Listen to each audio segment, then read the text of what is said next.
En un mundo lleno de violencia, tristeza y enfermedad, siempre hay una respuesta. Clama a mí y yo te responderé, dice el Creador. El Tabernáculo de la Fe presenta un mensaje de esperanza. Bien, esta mañana vamos a seguir hablando del tema que nos tiene cautivados en estos días. ¿Cuál es el tema que estamos hablando? La oración. Dígale a su hermano, la oración. Es interesante que los discípulos nunca le pidieron a Jesús que les enseñara a predicar. Nunca le pidieron a Jesús que les enseñara a evangelizar. Nunca le pidieron a Jesús que les enseñara a interpretar la Biblia. Pero sí le pidieron, Jesús, enséñanos a orar. Amén. Esa sí fue una petición directa que hicieron los discípulos. Y vamos a hablar de la oración. Ya el domingo pasado, el antepasado hablamos. Y vamos a hablar esta mañana acerca de Abraham. Así que tengo un tema especial. Y de hoy a 8 días tal vez hablemos sobre Moisés, no sé, pero vamos a ver cómo nos va. Abraham tiene una visita especial a su casa. Han venido 3 personajes. Les ha hecho un banquete muy especial. Ustedes pueden leerlo en el capítulo 18 de Génesis, cuando empieza el capítulo. De esa conversación que tienen ahí, le hace una promesa. Descubren en el camino que uno de ellos es el Señor. Los otros 2 no sabemos quiénes son, tal vez son ángeles, parece que son ángeles. Ese no es el tema de investigar quiénes son. Es simplemente la oración, lo que acontece en esa visita. Cuando ya terminan el banquete y se deciden irse al sitio porque van para Sodoma para ver lo que habían escuchado en ese lugar y saber si el juicio de Dios venía o había alguien que se hubiera arrepentido realmente. Dice que luego que aquellos visitantes se levantaron y partieron de allí en dirección a Sodoma, Abraham los acompañó para despedirlos. Pero el Señor estaba pensando: ¿le ocultaré a Abraham lo que estoy por hacer? Es un hecho que Abraham se convertirá en una nación grande y poderosa, y en él serán bendecidas todas las naciones de la tierra. Yo lo he elegido para que instruya a sus hijos y a su familia, a fin de que se mantengan en el camino del Señor y pongan en práctica lo que es justo y recto. Así el Señor cumplirá lo que le ha prometido. Entonces el Señor le dijo a Abraham: el clamor contra Sodoma y Gomorra resulta ya insoportable y su pecado es gravísimo. Por eso bajaré a ver si realmente sus acciones son tan malas como el clamor contra ella me lo indica, y si no, he de saberlo.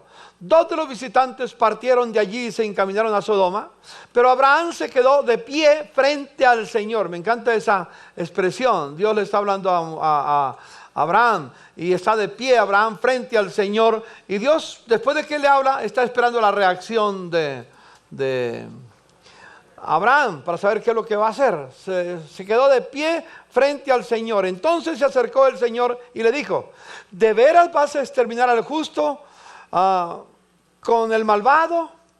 Quizás haya 50 justos en la ciudad.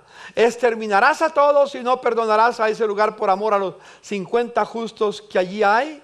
Lejos de ti el hacer tal cosa, matar al justo junto con el malvado, y que ambos sean tratados de la misma manera. Jamás hagas tal cosa. Tú, que eres el juez de toda la tierra, ¿no harás justicia? El Señor le respondió: si encuentro 50 justos en Sodoma, por ellos perdonaré a toda la ciudad. Y Abraham le dijo: reconozco que he sido muy atrevido al dirigirme a ti, Señor. Yo, que apenas soy polvo y ceniza, pero tal vez falten 5 para completar los 50. ¿Destruirás a toda la ciudad si faltan esos 5? Si encuentro 45 justos, no los destruiré, contestó el Señor. Pero Abraham insistió: tal vez encuentre solo 40. Por esos 40 justos no destruiré la ciudad, respondió el Señor. Abraham volvió a insistir: no se enoje, mi Señor, pero permítame seguir hablando. Tal vez se encuentran solo 30. Bueno, no lo haré si encuentro allí esos 30, contestó el Señor. Abraham siguió insistiendo: sé que he sido muy atrevido en hablar así a mi Señor, pero tal vez se encuentren solo 20. Por esos 20 no los destruiré. Abraham volvió a decir: no se enoje, mi Señor, pero permítame hablar una vez más. Tal vez se encuentren solo 10. No sé por qué 10. Terminó ahí, con los 10. Si alguno sabe la razón por la cual terminó en 10, me lo deja saber porque no, yo no sé. ¿Ah? Sigue diciendo, aún esos 10 no la destruiré, respondió el Señor por última vez. Y cuando el Señor terminó de hablar con Abraham, se fue de allí y Abraham regresó a su casa. La vida de Abraham es una vida muy especial, muy bella, tiene un nombre muy famoso. Él no es famoso en la tierra porque tenía muchas riquezas, tuvo muchas riquezas, pero no fueron las riquezas las que lo hicieron famoso. Tenía mucha generosidad, siempre tenía ese espíritu generoso, pero no fue su generosidad por la cual lo recordamos hoy en día. Tenía un hombre de coraje, de valor, de valentía, no le importaba luchar para defender a su familia y se fue, recuerdan que armó un ejército de 300 y pico de siervos, se fue y peleó contra 5 reyes para liberar a su sobrino Lot. Así que era un hombre valiente, muy valiente. Él, por ninguna de esas cosas lo conocemos. La razón por la cual se conoce a Abraham hoy en día fue por su relación con Dios. Eso es lo que lo hace famoso. Eso es lo que hace que no se olvide. Si usted quiere que no se olvide su nombre después de su muerte, ¿cuánto no les gustaría que se olvidara su nombre después de que se muera? Hay un camino. ¿Sabe cuál es? Vuélvase un hombre o una mujer de oración. Amén. Mire a su hermano y dígale, yo me voy a volver un hombre y una mujer de Dios, porque voy a dejar una huella en la tierra para todas las demás generaciones. Y eso va a quedar en el corazón de Dios. Eso es muy importante que lo entendamos en Abraham. Él tenía una característica. Todo lo que Dios le mandaba, no lo discutía, sino que lo obedecía. Hacía. Aprendió a confiar en Dios. Un día Dios le dice, sal de tu tierra y de tu parentela y vete a la tierra que yo te mostraré y haré de ti una nación grande. Y dice, en el Nuevo Testamento, dice que Abraham salió sin saber a dónde iba, pero obedeció a Dios. Un día Dios le dice, Abraham, tienes un hijo al que amas, ¿no es cierto? ¿Qué sí? Tengo un hijo que amo. ¿Cómo se llama? Isaac. Para estar claro que no era Ismael, era Isaac. Y entonces le dice, quiero que me lo ofrezcas en sacrificio. Ustedes se pueden imaginar inmediatamente diciéndole a Abraham, a Dios, imposible, Señor. Cualquier cosa, pero menos mi hijo. ¿Oyeron? Esa es la forma como Abraham contestó, ¿no es cierto? ¿No? ¿Qué hizo Abraham? Obedeció al Señor, fue terrible. Él estaba dispuesto a obedecer a Dios cualquier cosa que le pidiera. Eso le llevaba a mantener una intimidad con Dios muy, muy especial. Así que Abraham tenía una característica. Si ustedes recuerdan que hace unos 3 años les hablé del tema, toqué a Abraham hace como 3 años. Dije que Abraham se distinguía por una de las características que lo distinguía. Era que como era un nómada, no tenía sitio fijo la tierra, sino que iba moviéndose de un lado a otro, a otro, a otro. Y cuando llegaba, lo primero que hacía eran 2 cosas. ¿Qué hacía Abraham? Levantaba tiendas para vivir y levantaba altares para adorar. Esa es la característica de Abraham. Levantaba tiendas para vivir, para morar, y levantaba altares. En otras palabras, él no podía imaginarse que uno tenga un lugar para vivir y que ese altar para vivir o ese lugar para vivir no sea a la vez un altar para adorar. Ojalá que siguiéramos el ejemplo de Abraham. Y todas las casas, todos los sitios donde ustedes viven se convirtieran en sitios de oración. ¿Le gustaría decirle al Señor, Señor, yo quiero dedicarte mi casa para que sea casa de oración? Mira a su hermano y dígale, yo quiero dar ese paso. Yo quiero que mi casa se convierta en un lugar para adorar, un lugar de adoración. Repito, él no podía aceptar que el lugar de habitación no fuera un sitio de adoración, un sitio de oración, un sitio de intercesión. Yo descubro un asunto muy importante en mi vida personal. Lo descubro también, natural, en las Escrituras y en mi contacto con tantos hombres y mujeres de Dios en la tierra, en la iglesia del Señor en la tierra, que cuando Dios quiere hablarle a un hombre de una manera especial o a una mujer de una manera especial, no va al trabajo para hablarle. No lo espere en la calle para hablarle. ¿Dónde va Dios? Al hogar. Al hogar. Va al hogar Dios para hablar contigo. Por eso muchos me dicen, pastor, pero es que Dios no me habla. Pues yo no sé cómo será su hogar. Posiblemente el problema está, pueden ser varios los problemas, pero uno puede ser que no has hecho de tu hogar un lugar de adoración. Muchos forman su hogar, hacen que su casa se convierta en un lugar, como decimos los tolimenses, de parranda y de diversión. Son capaces de hacer una fiesta espectacular. ¿Alguno de ustedes ha hecho fiesta en su casa con trago, con pachanga, con todo? Levante la mano. No se me hagan los santos ahora. Normalmente eso es lo que hacemos en nuestra casa. Abraham nunca pensó que su casa era un sitio para hacer ese tipo de actividades. Él pensó que su casa siempre era un sitio para honrar al Señor. Si no honramos a Dios en el hogar, ¿dónde lo vamos a honrar? Pregúntale a su hermano, ¿dónde vas a honrar a Dios si no empiezas en tu hogar? Esa es una característica de Abraham. Empezó en el hogar dedicando su casa para el Señor. Y ahí en su casa adoraba a Dios. Permite el Señor que los hogares de los cristianos se conviertan en toda la tierra en centros para adorar a Dios. Amén. ¿Qué pasaría si cada hogar se convirtiera en un centro para adorar a Dios? Para interceder por la tierra, para interceder por el vecino, para orar por los enemigos, para compartir las Escrituras. Estamos en mora de que eso acontezca. Dios te dio un sitio para vivir, para que sea un sitio ¿para qué? Para adorar. Dígale a su hermano, mi sitio para vivir debe ser un sitio para adorar. Así que no solamente venimos a la iglesia para orar. Esto tiene sentido reunirnos si venimos cargados de la casa. Algunos dicen, me voy al templo a recargar baterías. No vengas al templo a recargar baterías. Recarga tus baterías en la casa. Amén. Pero pastor, ¿para qué está el templo? Está para instruirte, no para recargar baterías. Es en el hogar. Hay un contraste entre Abraham y Lot. Lot era el sobrino de Abraham. Y llegó el momento en que Lot se separó de Abraham.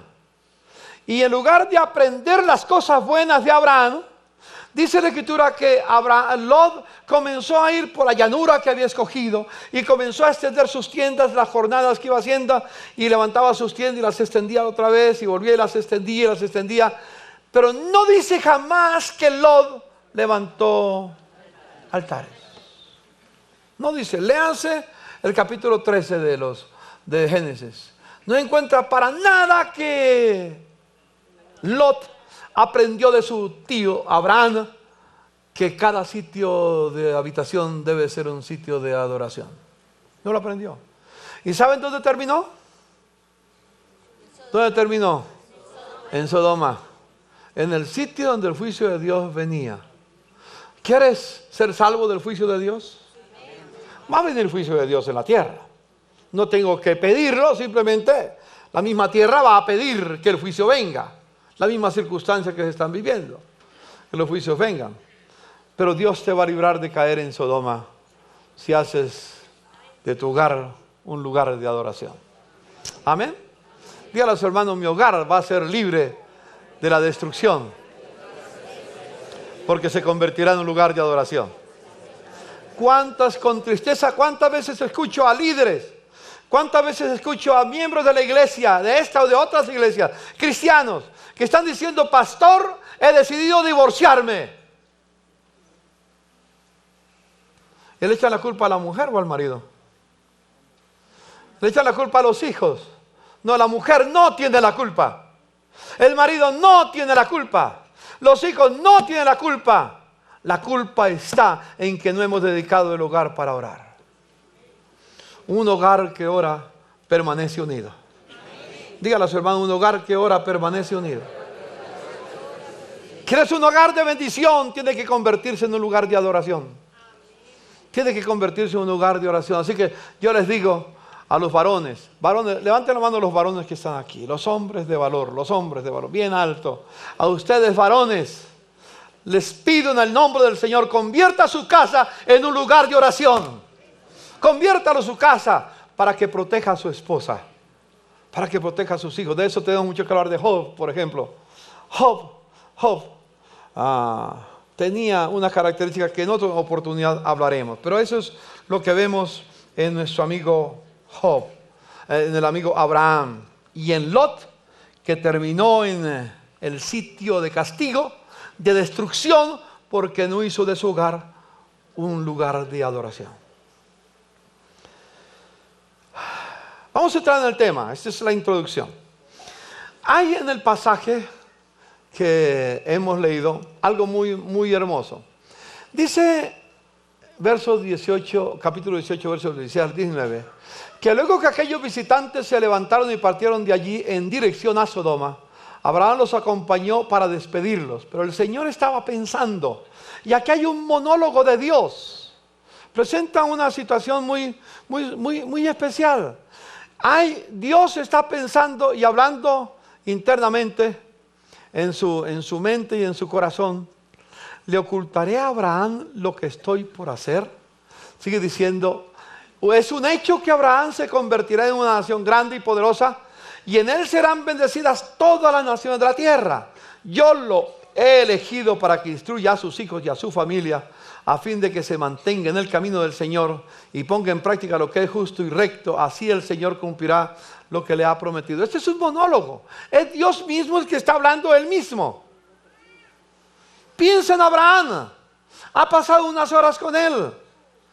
Y cuando sale de la presencia de Abraham, el perfume de la adoración que tenía en el corazón de Abraham se ha impregnado el corazón de Dios, y Dios ahora piensa en él. Yo tengo una pregunta. Si Dios estuviera aquí en presencia, físico, y hablara literalmente como estoy hablando a ustedes, Él estaría pensando acerca de tu vida. ¿Qué diría Dios de ti?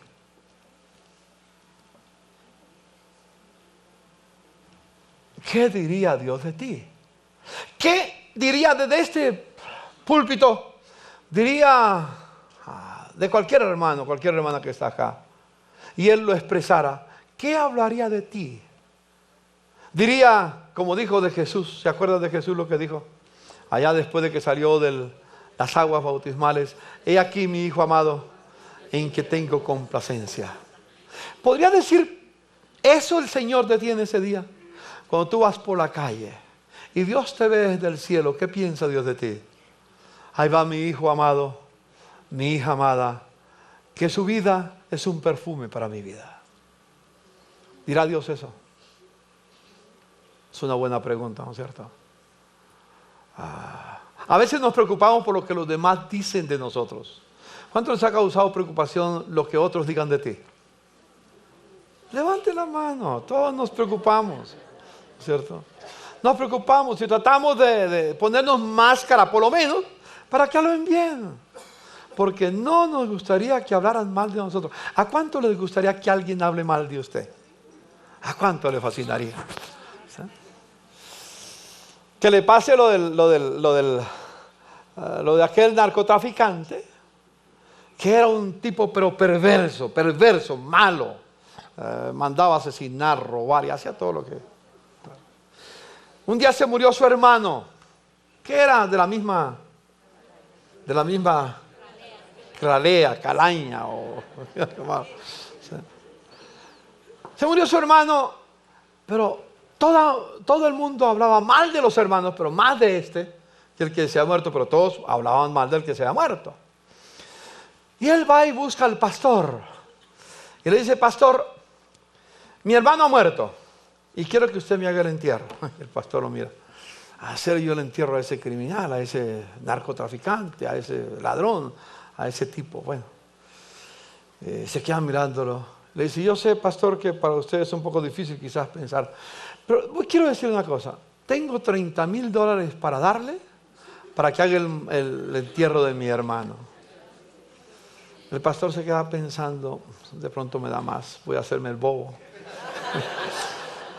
Entonces le siguió aumentando y llegó a 50,000. Le doy $50,000 para que haga el entierro. El pastor dijo, bueno, pues con tanta insistencia está bien. Yo le hago, digo, pero con una condición. Tienes que hablar bien de mi hermano.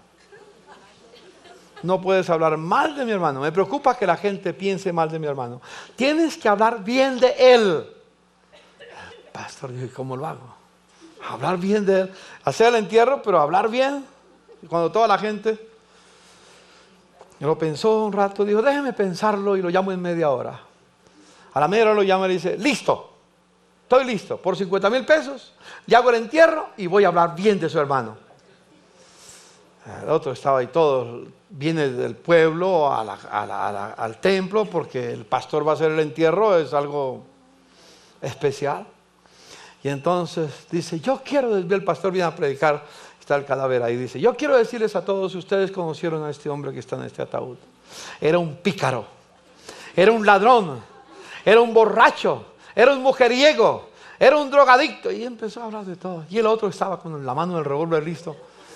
Pero quiero decirles una cosa, con todo lo malo que fue él, comparado a su hermano fue un santo.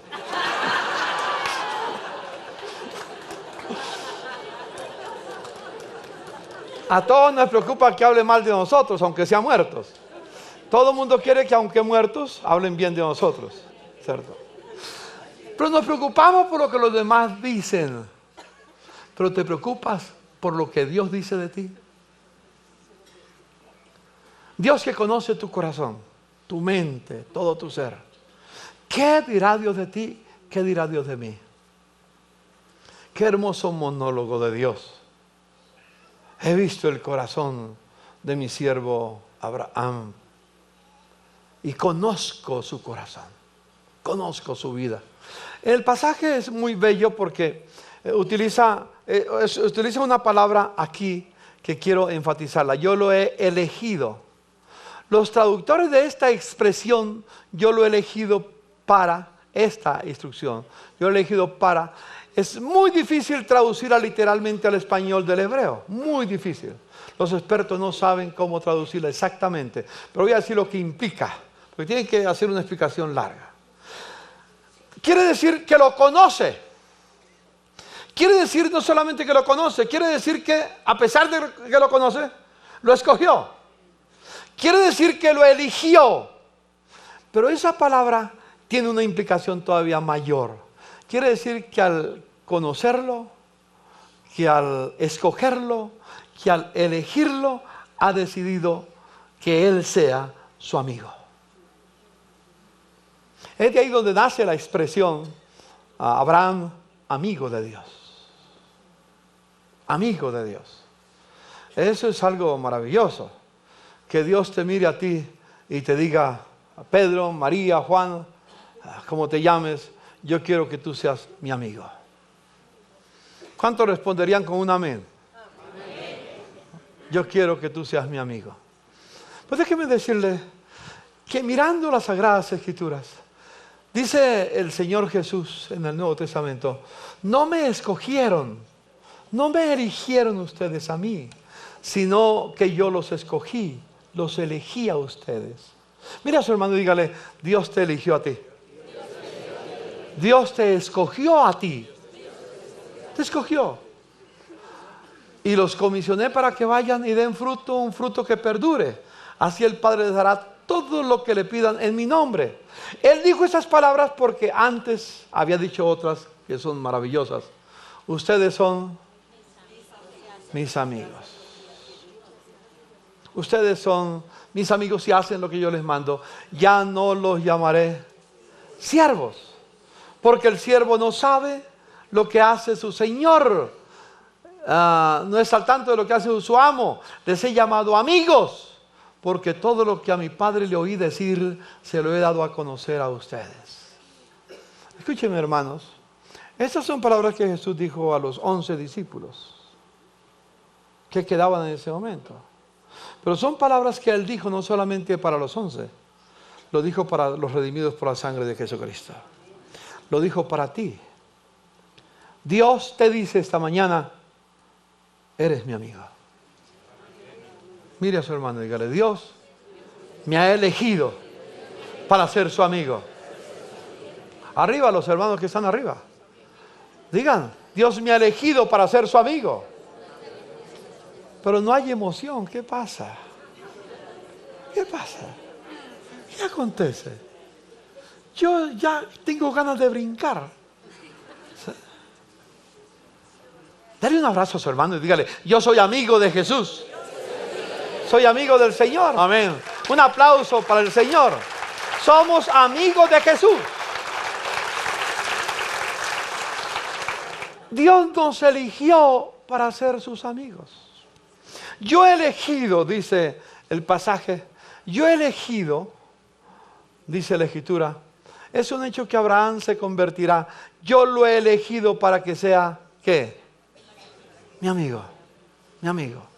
Qué manera tan bella en ese monólogo de Dios. Cuando Dios te ve, Dios anhela que tú reconozcas que tú eres su amigo. Ahora, una pregunta.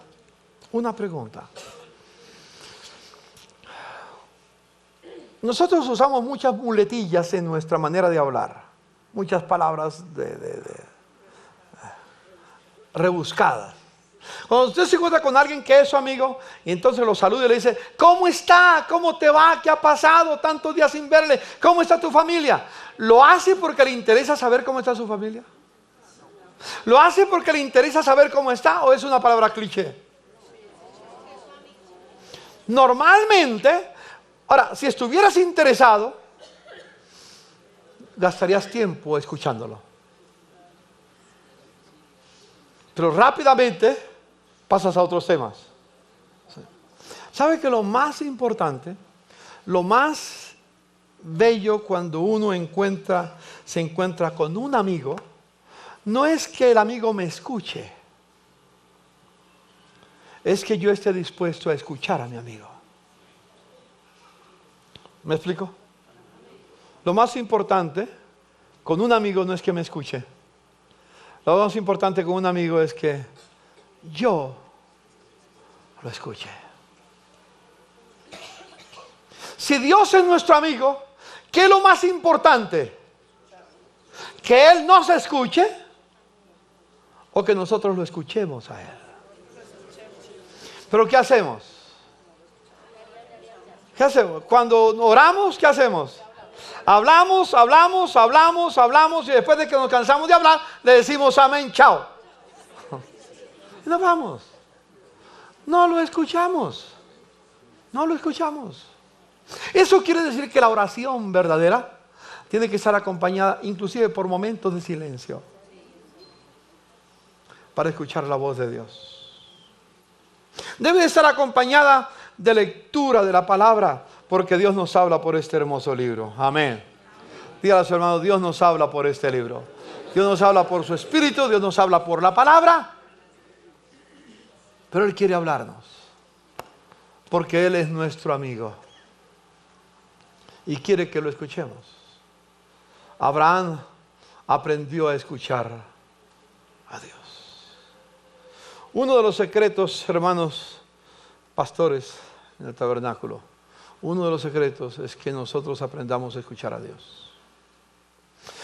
Podemos tener reuniones de oración y todo el tiempo estamos hablando, orando, pidiendo por esto, pidiendo por lo otro, pidiendo por aquello. Y cuando terminamos, pues no sabemos qué decir, nos paramos, ya estamos cansados, nos vamos para el baño, estamos proyectando para dentro de 15 días, del viernes que viene, en 8 días, una vigilia de oración. ¿Dicen amén? Una vigilia, dígale a su hermano, una vigilia de oración en 15 días. Es el 5 o 6 de... El 5 de octubre. Vamos a tener una vigilia de oración. No sé hasta qué vamos a estar. Vamos a tener una vigilia de oración. Pero tenemos que venir no para hablar solamente, no para escuchar a Dios. Amén. Él nos va a revelar sus secretos. ¿Sabes que Dios quiere revelarte? ¿Qué hizo con Abraham? Abraham lo escuchó y le reveló lo que iba a hacer. Eso es algo muy especial que tenemos que tener en cuenta. Claro, Dios no va a hablar diferente a lo que está escrito en la palabra, pero nos va a confirmar en sus propias maneras de hablar lo que Dios tiene para nosotros en nuestra vida. ¿Quieres saber lo que Dios quiere hacer a través de ti? Escucha a Dios. ¿Cómo lo escuchamos? Por medio de la oración. La oración no es un monólogo. La oración es un diálogo, completamente. Hay algo muy interesante en la vida de Abraham también que uno aprende en este libro. Es que, ¿por qué elige Dios a Abraham? No, ¿cuál es una de las características mejor que tiene una persona que ha sido escogida, elegida por Dios para ser su amigo? ¿Cuál es una de las características? Una característica es la obediencia, ya lo mencioné. ¿Pero cuál es? Yo lo he elegido para que instruya a sus hijos y su familia. Es un hombre o una mujer de hogar, de familia. El grande secreto, ya lo mencioné antes, si Dios quiere hablar con un hombre o con una mujer, no va al trabajo a hablar con él, va a su hogar. Dios sabía qué clase de hombre era Abraham. Era un hombre de hogar, era un hombre de familia. Amaba a su familia. Y como amaba a su familia, quería instruirla en el camino del Señor. ¿Quién enseña a tus hijos el camino del Señor? A veces pensamos, para eso está la iglesia, para eso están los jóvenes. No, esa no es nuestra responsabilidad. Nosotros te apoyamos. Pero quien tiene la responsabilidad de enseñar los caminos de Dios en la casa es el hombre. Si no tienes a tu esposo porque te abandonó, porque enviudó, por cualquier circunstancia, tú como mujer eres responsable. La cabeza de la familia es responsable de hablarle a los hijos del Señor.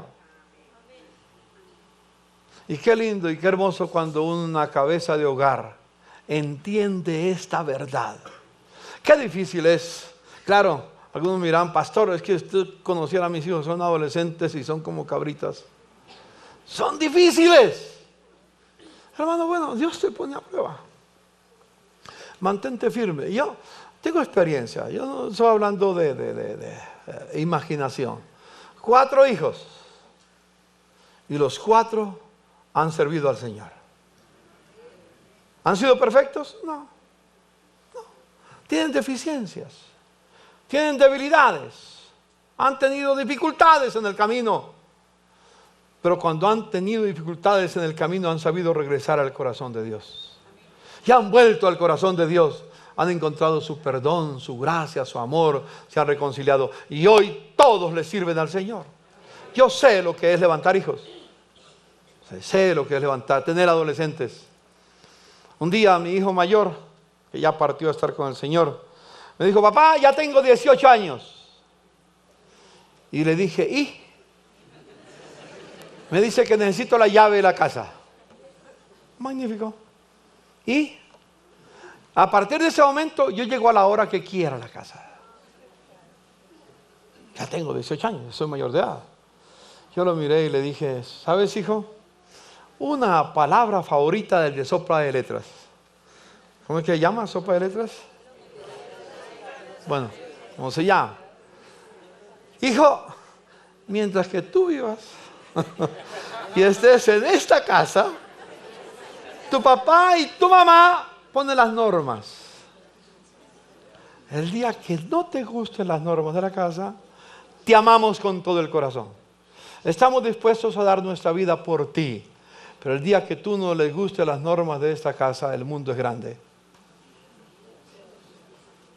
Y cuando entiendas, cuando quieras vivir bajo las normas de esta casa, las puertas están abiertas. Se acabó los 18 años. Porque tenía con todo en la casa. Yo sé lo que es levantar hijos. Los hijos hay que instruirlos en el camino del Señor. ¿Y sabe cómo se empieza a instruir en el camino del Señor a los hijos? El padre y la madre siendo ejemplos de amor al Señor. Tú no puedes instruir a tus hijos en el camino de Dios si no eres ejemplo en el hogar. Hay padres que le dicen a sus hijos, hagan lo que les digo, pero no hagan lo que yo hago. No, eso no funciona. Eso no funciona. Yo como padre tengo que ser ejemplo para mis hijos. Abraham era ejemplo para sus hijos. Abraham fue ejemplo para Isaac. Isaac creció en un hogar donde su padre obedecía a Dios en todo. Y cuando su padre le dijo, Dios me ha dicho que tengo que ofrecerte en el altar, su hijo aceptó. ¿Dónde lo aprendió Isaac? No fue a ninguna sinagoga porque no existían. No fue a ningún pastor porque no existían. No fue a ningún líder religioso porque no existían. ¿Dónde lo aprendió? En la vida de su padre. Amén. ¿Sabes, hermano? Dios no te dio los hijos que tienes ahora para ser combustible del infierno. Repito, Dios no te dio a tus hijos para ser combustible del infierno. Dios te dio a tus hijos para que sean llenos de la gracia de Dios y vivan para siempre. Sé que esta palabra no es suave. Para que vivan para siempre. Sé que esta palabra no es suave. Sé que esta palabra es difícil, pero es la palabra de Dios. Eso hace que Dios diga, este hombre es un hombre que sabe guiar su casa. Será un hombre que puedo llamar mi amigo.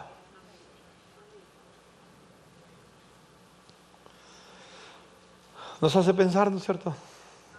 Nos hace pensar, el tiempo se me va, el tiempo se me va. ¿Sabes, hermano? Bienaventurado el hogar que tiene un padre que sabe orar por sus hijos. Bienaventurado el hogar que tiene un padre que sabe orar por su esposa. Bienaventurado el hogar que tiene un padre que sabe guiar a su familia en los caminos del Señor. Pero las grandes tragedias que tenemos hoy, inclusive en el mundo cristiano, que es lo más triste todavía, es que hay hogares donde sus hijos no tienen la bendición de tener un padre que ora por ellos. Las esposas no tienen el privilegio de tener un esposo que ora por ella. La familia no tiene el privilegio de tener un padre, un guía del hogar que los conduce en los caminos del Señor. Pero yo sé que Dios va a cambiar esa congregación. Amén. Dios la va a cambiar y va a levantar hombres y mujeres dispuestos a servir al Señor, dispuestos a caminar con Jesucristo. Dale un abrazo a su hermano y dígale, Dios ha de transformar mi vida y mi hogar para bendecir con mi familia a Dios. A Dios. Yo sé, dijo el Señor, tengo la convicción de que este hombre no va a fallarme. Permita a Dios que cuando Dios vea a los hombres de valor, como hablamos en esta congregación, pueda decir Dios, yo sé que estos hombres de valor no me van a fallar. No me van a fallar. Dios sabía que a Abraham no le fallaba. Y por eso le abrió el corazón. Por eso lo llamó su amigo. Su amigo. Qué dicha tener unos padres que oran por uno. Yo tuve el privilegio. En el camino mis padres llegaron a conocer al Señor. Primero mi madre. Y tuve el gran privilegio de tener una madre que siempre oraba por mí. Siempre, mientras que yo más me alejaba del Señor, ella más oraba por mí. Nunca desmayó en su oración. Nunca dijo es inútil. Siempre insistió delante del trono de Dios. Recuerdo cuando me casé. Mi madre me invitaba a la iglesia y yo no iba. No tenía ningún interés de ir a la iglesia. Mi madre me presentaba señoritas de la iglesia muy bonitas. Pero yo las rechazaba a todos porque sabía cuál era la intención. Que yo me enamorara de alguna de ellas para que el gancho me llevaran a la iglesia. Yo sabía la intención y rechazaba a todas las niñas de la iglesia. Y me enamoré de quien es mi esposa hoy, que era bien católica, pero extremadamente católica, el extremo. Yo dije, así alejo a mi madre que me esté hablando más del Evangelio. El día que me casé, mi madre estaba en el altar. A mi lado izquierdo recuerdo que estaba en el altar. Y estaba todo el tiempo el sacerdote haciendo la ceremonia de matrimonio. Mi esposa, me casé por la Iglesia Católica, yo no conocía la fe cristiana, ni me interesaba. Lo hice por la Iglesia Católica por cumplir con un requisito social. Pero mi madre estaba orando y yo veía que las lágrimas corrían por sus mejillas, brotaban de sus ojos. Y cuando terminó el sacerdote de casarme, ella se pone de pies. Con qué alegría me da un beso, un abrazo. Igual a mi esposa le da un beso, un abrazo y nos dice, hijos, le doy gracias a Dios porque ustedes son para Cristo. Yo la miro y le digo, mamá, estás despistada. No dije esa palabra, claro, pero más o menos la idea. Estás mal. A mi esposa no le importa la fe cristiana. Y a mí menos. Entonces no sé por qué dices que le das gracias a Dios porque somos para Cristo. Ya me dijo, hijo, no importa lo que ustedes piensen ahora. Yo le pedí al Señor que te diera la esposa con la cual le vas a servir al Señor. Te casaste con ella. Aunque tú no lo creas, los dos le van a servir a Cristo. Yo simplemente la miré.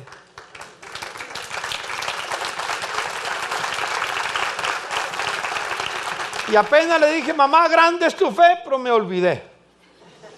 Pero no ha pasado mucho tiempo. Mi esposa y yo llegamos a los pies de Cristo. Mi conversión humanamente hablando, se la debo a mi madre. Mujeres que están aquí, padres que me están escuchando, si tienes hijos, como llamamos en nuestra cultura, que son calaveras, que son duros de corazón, no desmayes. Dobla tus rodillas delante de Dios, por ellos. No dejes de orar por ellos. Tarde o temprano van a venir a los pies de Cristo. Yo he descubierto que muchas de las oraciones que hace un hombre o una mujer de Dios se cumplen no en la vida, sino después de muertos. Para Dios la oración no tiene tiempo. Puede ser que alguien muera sin ver la oración por sus hijos, por ejemplo, respondida.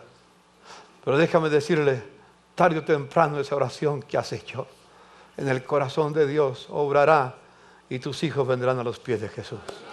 Tu cónyuge vendrán a los pies de Jesús y Jesucristo será glorificado. Es el poder de la oración. La oración es incomparable. Es incomparable la oración. Yo quiero mencionar algunas cositas sobre la oración. Tengo muchos textos para leer, pero los imito porque no hay tiempo de ellos.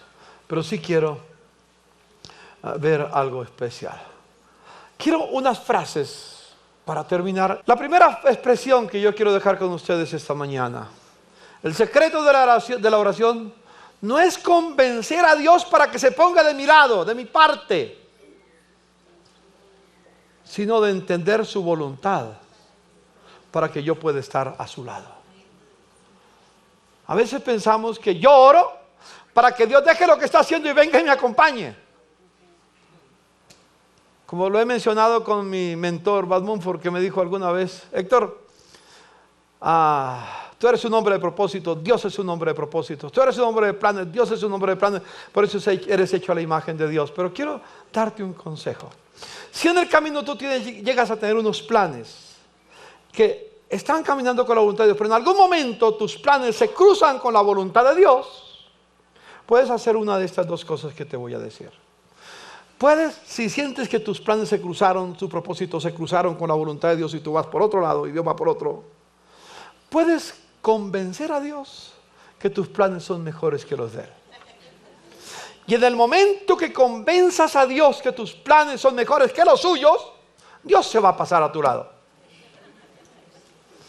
Pero si no lo puedes convencer, mejor entonces da media vuelta y colócate bajo y camina con Él. Amén. La oración no es para convencer a Dios que se ponga de mi lado. La oración es para conocer la voluntad de Dios Y al conocerla, decido obedecerla para ponerme de su lado. ¿Me comunico? Esa es oración. La otra, el motivo principal de la oración, no es el de darle órdenes a Dios. A algunos les fascina la oración. Señor, te mando, te ordeno que hagas. Un momentico, con menos entusiasmo. ¿Quién es el que manda? ¿Tú o Dios? No, la oración no es para darle órdenes a Dios. Está bien que le pidas, no sabes. Está bien que le pidas, pero no le des órdenes a Dios de lo que Él debe de hacer. Sino pídele cuál es su voluntad y que su voluntad sea hecha. Hay muchos que se entristecen, dicen, yo no sé por qué le pido a Dios que me haga este favor y no me escucha.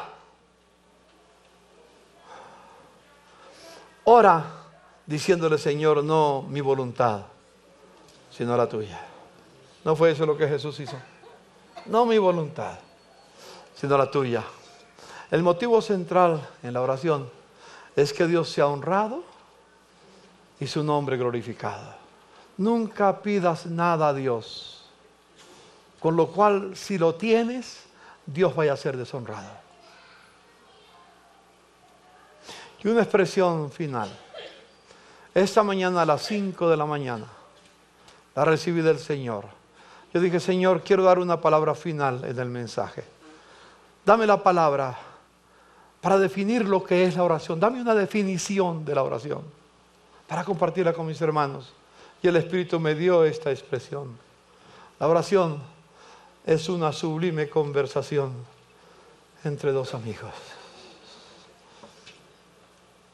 Diga conmigo, la oración es una sublime conversación entre dos amigos.